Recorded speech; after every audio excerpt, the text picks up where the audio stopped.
बुलंदशहर में जहांगीराबाद में चीनी मिल में कार्यरत स्टेनो और उसकी पत्नी को बुरी तरह पीटा। मिल प्रबंधन कुंडली गंगवार के आदेश अनुसार मिल में लापरवाही बरतने पर टाइपिस्ट ने इलेक्ट्रिकल इंजीनियर व कुछ लोगों की मिल प्रबंधन से की थी शिकायत, जिसके बाद उक्त लोगों ने नाराज होकर टाइपिस्ट और उसकी पत्नी को बुरी तरह पीटा।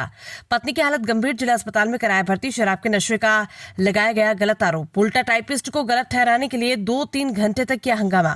उप सभापति हरिराज चौहान द्वारा समझाने पर किया है हंगामा शांत। पीड़ित टाइपिस्ट ने आरोपी के खिलाफ थाने में दी तहरीर, पुलिस जांच में जुटी। पीड़ित टाइपिस्ट ने आरोपी द्वारा मिल में की लापरवाही की सभी वीडियो दिखाई। किसने मारा आप लोग आपको? सपलिंग ने। अच्छा, कितने लोग थे मारने वाले?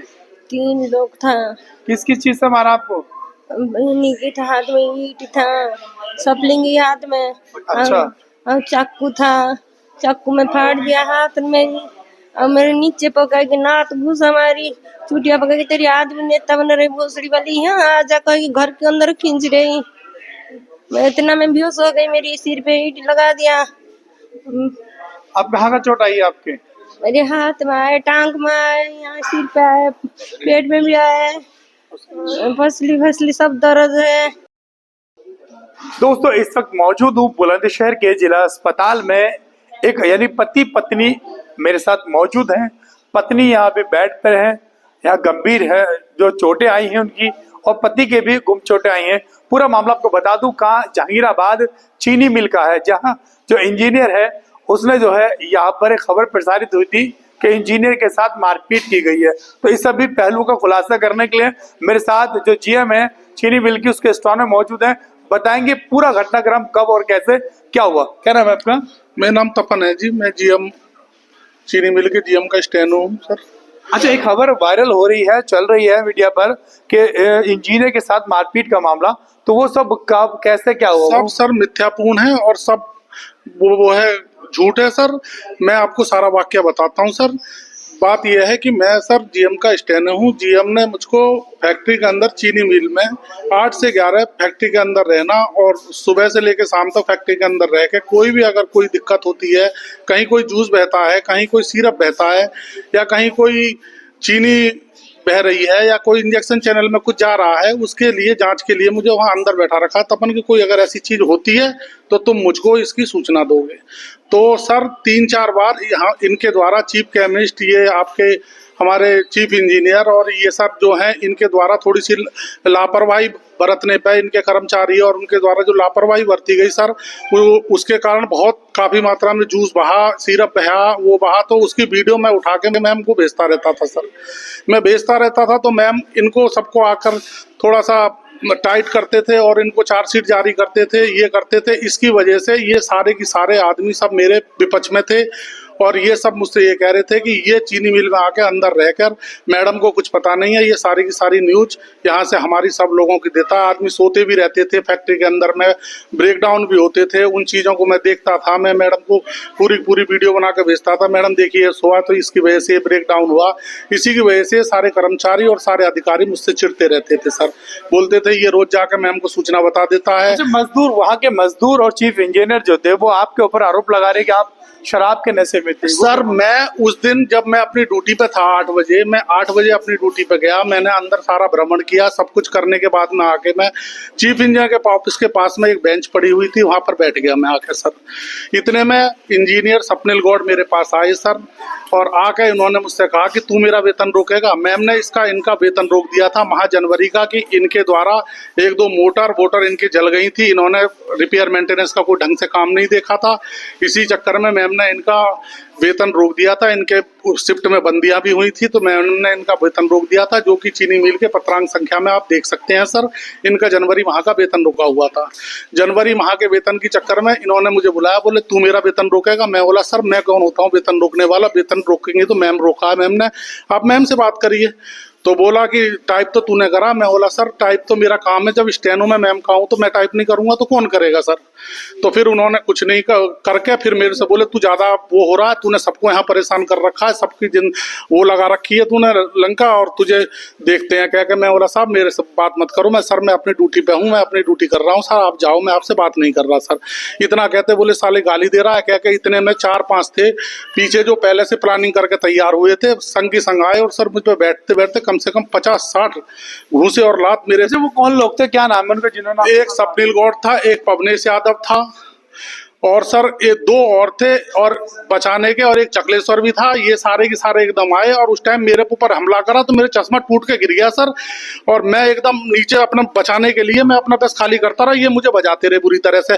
उसके बाद में जैसे ही मैंने उठ के अपना चश्मा उठाया, इतने देर में ये सारे के सारे गायब। बस स्वप्निल ने मेरे से बात करी है, स्वप्निल, चकलेश्वर और पवनेश को तो मैंने पहचाना सर। और आपके साथ मारपीट की, उसके बाद आपकी पत्नी कैसे चोट हुई, इनके साथ सर फिर उसके बाद में मैं यहाँ से सीधा निकलकर मैं सीधे मैम के पास गया तो पीछे से मेरे को ये खबर मिली कि ये दारू पी के गाली दे रहा था, इसने ऐसा ऐसा करा। इन्होंने तुरंत एसओ को फोन करके अपनी भूमिका पूरी बना दी सर। मैं मैम के पास पहुंचा, मैंने मैम को फोन किया, मैं बोला मैम ऐसे ऐसे बात है, मैं आपके कहने पे ड्यूटी पे काम कर रहा था, ऐसे ऐसे मेरे साथ उन्होंने मारपीट करी और ये करी। मैम ने मुझे तुरंत अंदर बुलाया, चीफ इंजीनियर को बुलाया अपने घर पर, और बागेश त्रिपाठी को बुलाया, स्वप्निल को बुलाया, और सर सिक्योरिटी ऑफिसर को बुलाया। सबके सामने मैडम ने कहा कि पहले इनको देखो, सब मुंह इसका सूंघ के कि क्या इसने दारू पी रखी है। तो वहाँ सारे के सारे थे, बोले नहीं सर ये तो दारू पीता ही नहीं है, इसने कहाँ दारू पी रखी है सर, इसने दारू नहीं पीना। तो आपकी पत्नी कैसे चोट हुई? फिर सर मैं उसकी सारी कहानी आपको बता रहा हूँ सर। उसके बाद में मैम ने कहा कि चीफ इंजीनियर साहब देखिए कि स्वप्निल पिटा है कि ये पिटा है, क्या देखने में ये लग रहा है। बोले साहब इसके पे मुंह पर पूरा सूजा पड़ा है और इसको धूल में हो रहा है पूरा पूरा, तो इसको तो मार लगाइए इन लोगों ने। चलो मैं मैम जाकर देख रहा हूँ। फिर ये अंदर गए तो सारे कर्मचारी मिले, बोले इन लोगों ने जब तक ये सब अंदर पहुंचे इतने में इन लोगों ने फिर भूमिका बना के सारे केमिस्ट्री इंजीनियरों ने कि ये मौका मिला है, इसको तुम कर लो। फिर इसके बाद में सर मैं अपने घर चला गया, रात का समय था। मैम बोलेंगी सवेरे कार्रवाई तपन करेंगे, जो भी कार्रवाई है तुम अपनी तहरीर देना, मैं तुम्हारी रिपोर्ट दर्ज करूंगी, जो भी होगा वो मामला होगा। सुबह इन कर्मचारियों ने सबने ये हल्ला मचाया कि हम फैक्ट्री बंद कर देंगे, अगर कोई स्वप्निल पर कार्रवाई होती है तो हम पूरी की पूरी फैक्ट्री बंद कर देंगे। इस तरह से करके इन्होंने एक षड्यंत्र रच के पूरा की पूरा वो कर दिया एकदम पूरा फैक्ट्री के अंदर। वो मैडम पे सूचना गई तो मैडम ने मुझे बुलाया। मैडम बोली ठीक है तपन, अभी हमारा मिल ट्रायल चल रहा है, अभी देखते हैं हम, और तुम एक काम करो सैंपल निकलवाते हैं। चलो सैंपल निकलवा के और टेस्ट करते हैं कि हमारी क्या क्या मामला चल रहा है, क्या क्या वो हो रहा है। मैं मैम के साथ में, मैम ने मुझे बुलाया 3 बजे से 5 बजे, 5:30, 6 बजे तक हम मैम के साथ लैब में टेस्टिंग कर रहे थे। उसी दौरान मेरे पर सूचना आई मेरे फोन पर कि ऐसे ऐसे तुम्हारी उसको पत्नी को स्वप्निल गौड़ जा रहा है। तो स्वप्निल को कह रहा था वो, और भी थे उसके साथ? सर अब मैं तो अंदर था फैक्ट्री के, मुझे तो जानकारी नहीं सर। मैं जैसे वहां पहुंचा, जब मेरी घरवाली ने मुझे बताया कि ये 3 आदमी थे, स्वप्निल गौड़, चकलेश्वर यादव और पवनेश यादव, ये तीनों की तीनों घसीट के बोले साले तेरी घर गाले को तो मारा ही है, तुम्हें फैक्ट्री में नहीं रहने देंगे और तुझे बुरी तरह से यहाँ तुमने वो कर रखा है पूरा, और कह के इसको लात घूंसे से पूरी तरह एकदम बुरी तरह से कर आके इसको खींच खांच के लेके इसका पूरा हाथ वाथ फटा। मैं फटाक देसी पहुंचा वहां पर मौके पे, मैंने तुरंत 112 पे कॉल करी, 112 पुलिस आई, उन्होंने देखा। इतने में ये स्वप्निल गौड़ अंदर जाके फिर इन्होंने फिर एकजुट होने का वो कर लिया। एकजुट होने के लिए पूरी फैक्ट्री को भड़का के मुझको फैक्ट्री बंद करके और फिर मुझको मारने के लिए सारे के सारे आए कि वो साला कहाँ उसको पकड़ के मारो।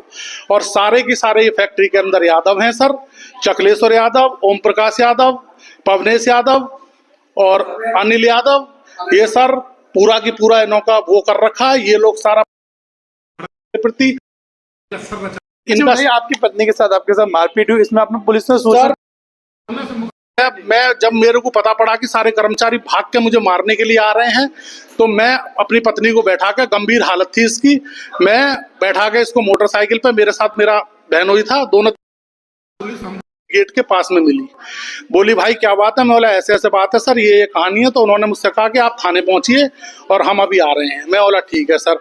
तो उन्होंने मुझको छोड़ दिया, मैं एकदम थाने पहुंचा। थाने पहुंचने के बाद में मुझे वहां मेरी पत्नी की गंभीर स्थिति को देखते हुए उन्होंने तुरंत मुझसे कहा कि आप इसको तुरंत एक सिपाही भेजा कि तुरंत